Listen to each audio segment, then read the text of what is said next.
ज्ञान रूपाय नमोस्तु परमात्मने। अहिंसा परमो धर्म के महावीर भगवान के आचार्य श्री पूज्यपाद स्वामी जी की संत शिरोमणि आचार्य गुरुवर श्री विद्यासागर जी महाराज जी की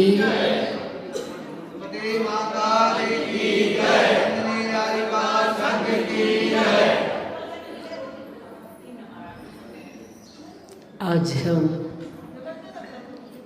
इस बात को जानेंगे कि क्या सुख मोक्ष में ही है, संसार में तनिक भी सुख नहीं है। माना कि मोक्ष में तो सुख है ही, पर संसार में क्या सुख नहीं है।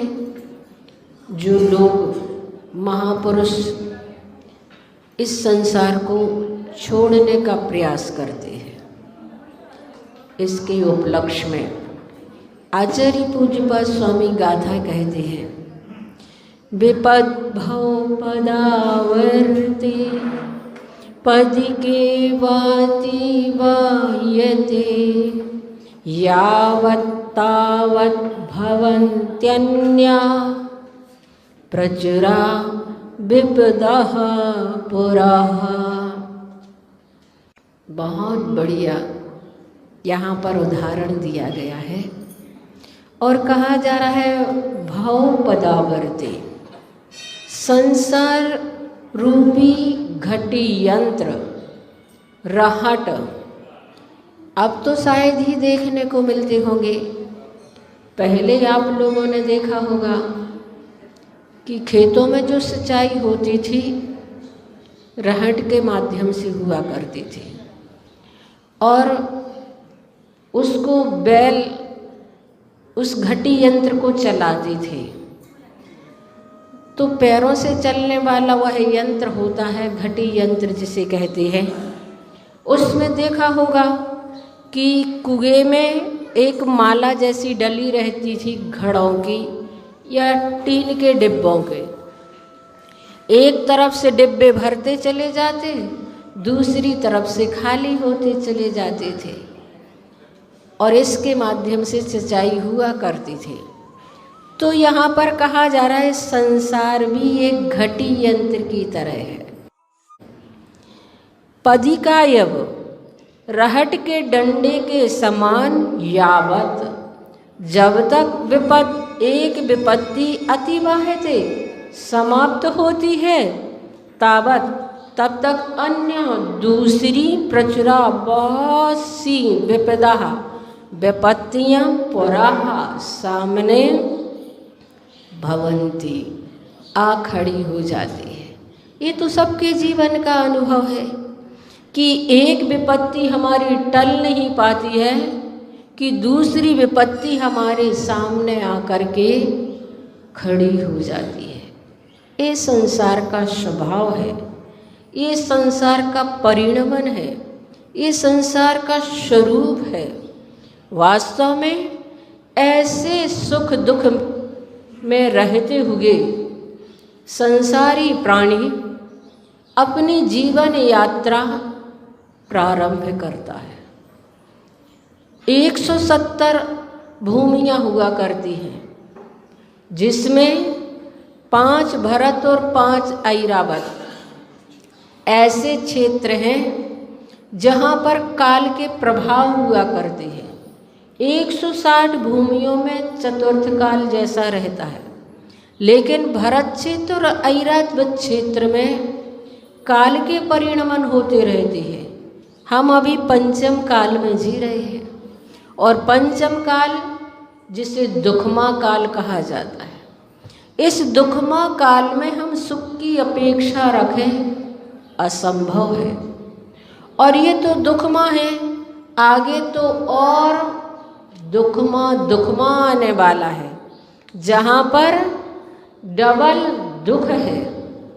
आचार्य श्री ने कहा कि वास्तव में इस पंचम काल में तो फिर भी तुम हंस लेते हो, इस पंचम काल में तो फिर भी तुम्हें धर्म ध्यान के साधन है, सुख प्राप्ति के साधन है, लेकिन छठे काल में तो तुम्हें कोई हंसता हुआ चेहरा ही नहीं दिखाई देगा।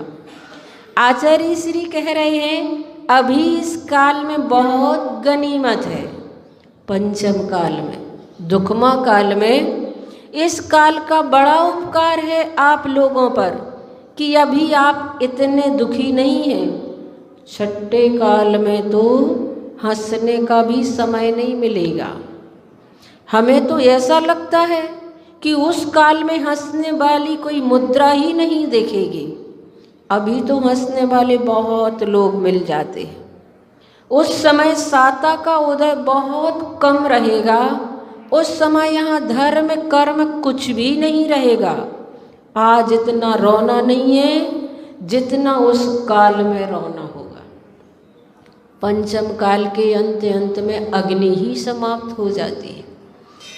शरीरों की अवगाहना एक हाथ की रह जाती है, और अग्नि नहीं रहेगी तो भोजन आदि किस में पकाएंगे।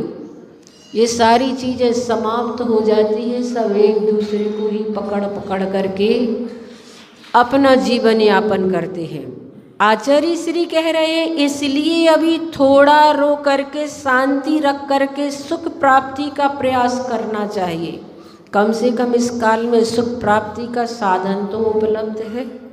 भले ही पूर्ण सुख की प्राप्ति अभी नहीं है, भले ही इस पंचम काल से हम मोक्ष प्राप्त नहीं कर सकते, भले ही पंचम काल में केवल ज्ञान प्राप्त नहीं होता, पर फिर भी इतने साधन तो है कि हम अभी धर्म ध्यान करके सदगति को प्राप्त हो सकते हैं। और अभी यहाँ दुख से थोड़ा बचकर सुख संपादन के साधन तो जुटाए जा सकते हैं। यह बात अलग है कि पूर्ण सुख का संपादन नहीं कर सकते।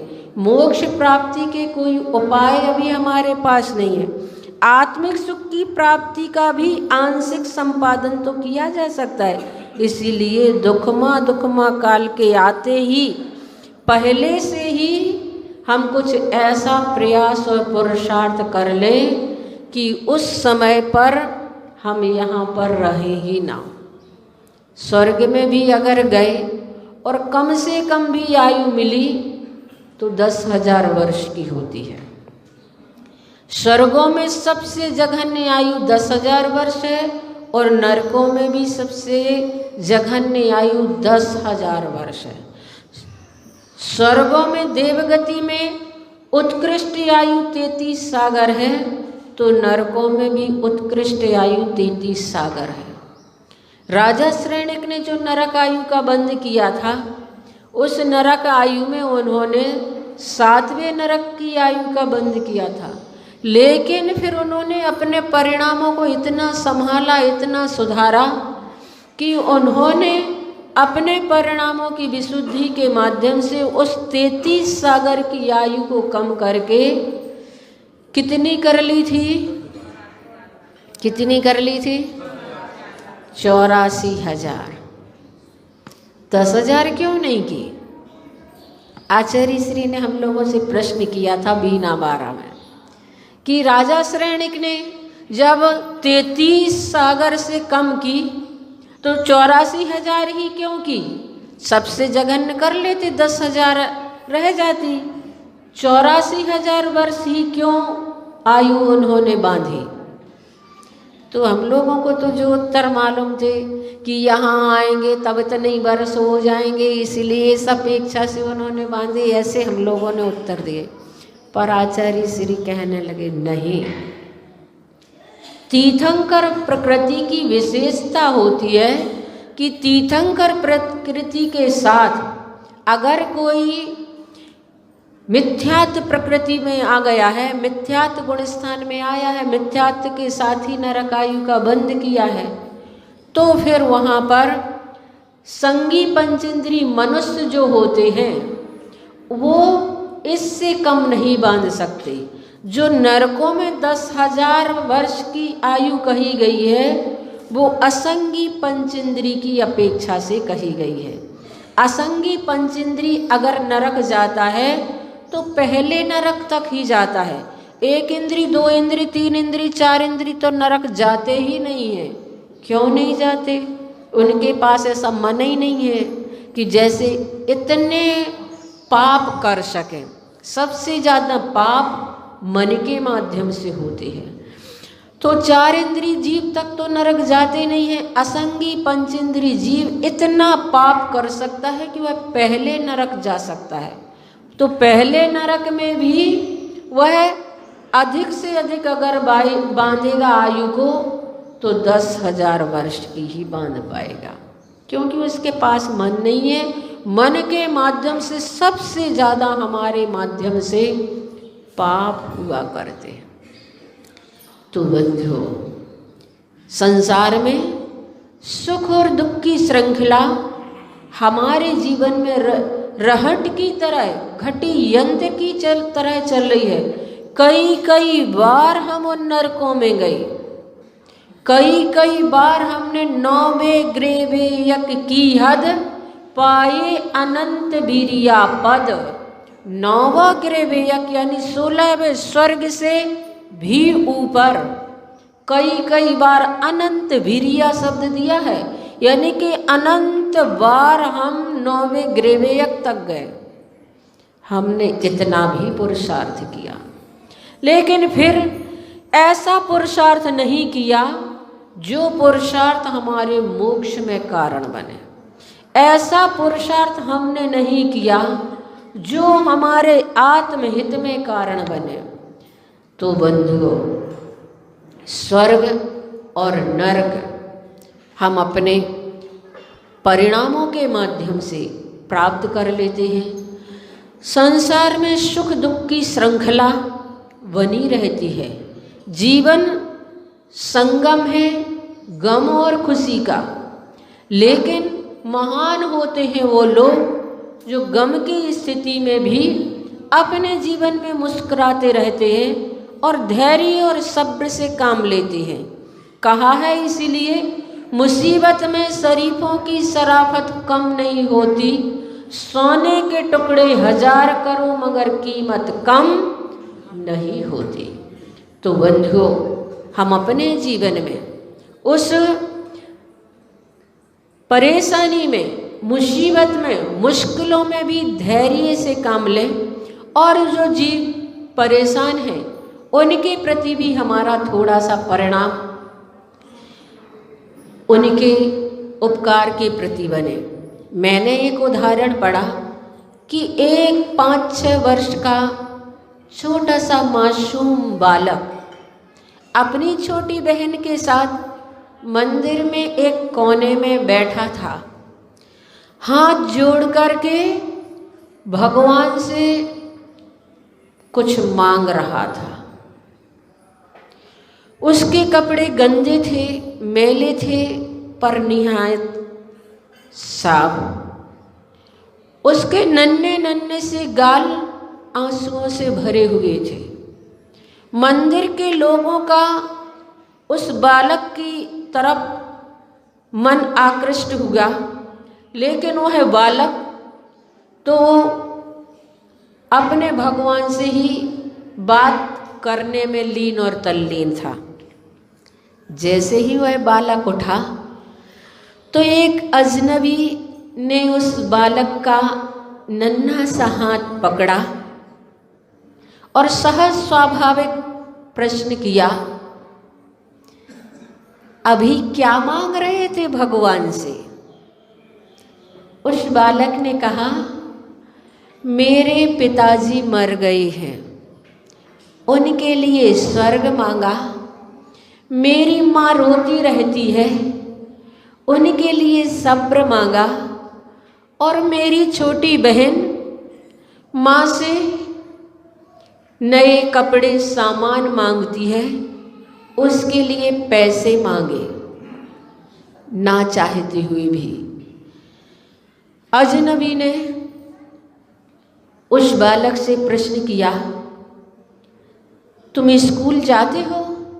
उसने कहा, हाँ अंकल, स्कूल जाता हूँ। उन्होंने प्रश्न किया, कौन सी कक्षा पढ़ते हो? बालक ने कहा, नहीं अंकल, पढ़ने नहीं जाता। मेरी माँ चना बनाकर तैयार कर देती है, मैं उनको बेचने के लिए स्कूल जाता हूँ। बहुत सारे बच्चे मुझसे ही चने खरीदते हैं, बस यही मेरा काम धंधा है। बालक का एक एक शब्द उस अजनबी की रूह में उतर आया और फिर उन्होंने एक प्रश्न और अचानक पूछ लिया, तुम्हारे कोई रिश्तेदार हैं? बालक ने कहा, पता नहीं, माँ तो कहती है गरीब का कोई रिश्तेदार नहीं होता।